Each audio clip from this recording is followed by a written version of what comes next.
Selamat pagi, siang, dan malam. Nama saya Pascal. Saya berdiri di sini sebagai pembawa materi mengenai sistem klasifikasi barang dan pentarifan, yang mana kelompok kami akan mengambil submateri tentang harmonized system. Nah, di sini harmonized system atau yang biasa disebut HS merupakan sistem klasifikasi barang internasional yang digunakan secara seragam oleh hampir semua negara di dunia. Sistem ini dikembangkan oleh World Customs Organization atau WCO untuk memberikan kerangka kerja yang konsisten dalam mengidentifikasi dan mengklasifikasikan produk-produk yang diperdagangkan secara internasional. Nah, HS berperan penting dalam berbagai aspek perdagangan, termasuk penetapan tarif biaya masuk, pengumpulan data statistik perdagangan, dan penerapan peraturan terkait impor dan ekspor.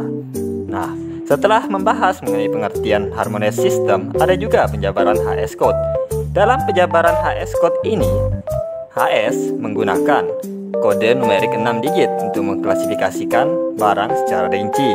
Kode ini terdiri dari yang pertama, 2 digit pertama, berfungsi untuk menunjukkan bab utama pengklasifikasian barang. Contoh, bab 09 untuk kopi, teh, mate, dan rempah-rempah. Dan yang kedua, 4 digit pertama menunjukkan pos, yaitu pengkelompokan yang lebih spesifik dalam suatu bab. Contoh, bab 09.01 untuk kopi. Dan yang tiga, di 6 digit pertama menggunakan subpos yang memberikan deskripsi lebih detail tentang tipe produk dalam suatu pos. Contoh, subpos 09.01.11 untuk kopi tidak digongseng dan tidak dihilangkan kafeinnya. Dan yang keempat, selain 6 digit dasar, banyak negara-negara di ASEAN termasuk Indonesia mengembangkan kode HS lebih lanjut menjadi 8 atau 10 digit untuk menyesuaikan dengan kebutuhan domestik di negara mereka masing-masing. Nah, baiklah, sekian penjabaran materi dari saya. Materi selanjutnya akan dilanjutkan oleh Rehan. Baiklah, terima kasih Pascal atas penjelasan singkatnya. Setelah mengetahui mengenai pengertian dan penjabaran HS code, saya akan membahas tujuan dalam penggunaan HS code tersebut. Penggunaan HS sendiri memiliki beberapa tujuan, di antara lainnya yang pertama, standarisasi klasifikasi. HS memberikan kerangka kerja yang seragam untuk mengklasifikasi barang sehingga memudahkan perbandingan data perdagangan antar negara. Lalu selanjutnya, penetapan tarif. Kode HS digunakan sebagai dasar untuk menentukan tarif bea masuk yang akan dikenakan pada suatu produk impor. Lalu selanjutnya, pengumpulan data statik. Data perdagangan yang dikumpulkan berdasarkan kode HS kemungkinan analisis yang lebih akurat tentang tren perdagangan global dan regional. Lalu yang terakhir, penerapan peraturan. HS digunakan sebagai acuan dalam penerapan berbagai peraturan terkait impor dan ekspor seperti kuota impor, larangan impor, dan persyaratan lisensi.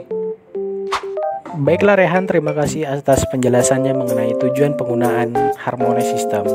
Saya Farul Hidayah akan menjelaskan mengenai perkembangan harmonized system di Indonesia. Perlu dipahami bahwa hanya ada 6 digit yang digunakan secara bersamaan oleh seluruh negara untuk mengklasifikasikan produk perdagangan internasional. Tiap negara dapat mengembangkan HS code ini lebih dari 6 digit untuk menjadi lebih spesifik sesuai kebijakan pemerintah tiap negara.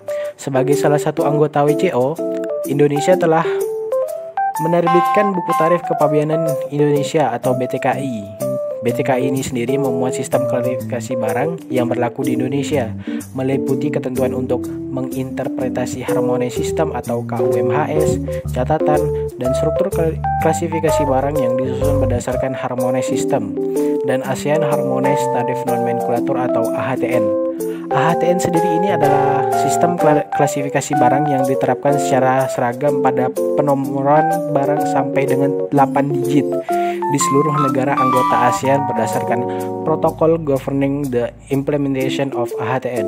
AHTN dibahas dalam forum AHTN Task Force yang disusun berdasarkan kepentingan masing-masing negara ASEAN. Kita lihat di Indonesia.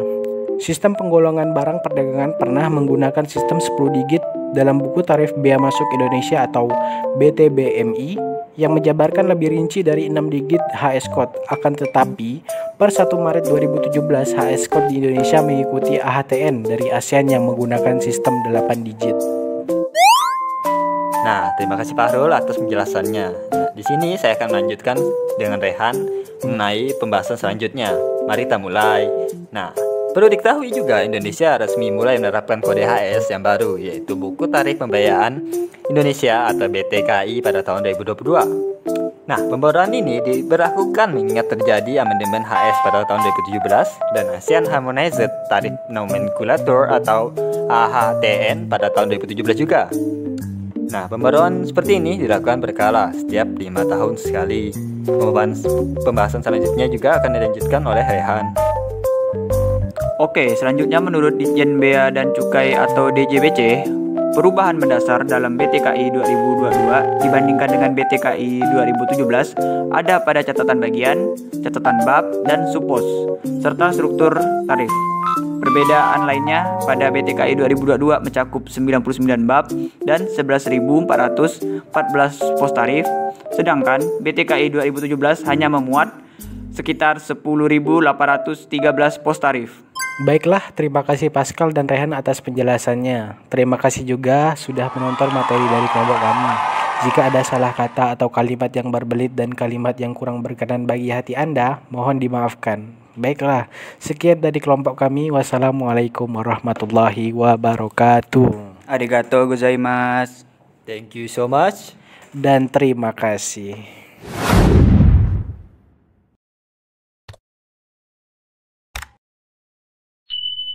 Arigatou.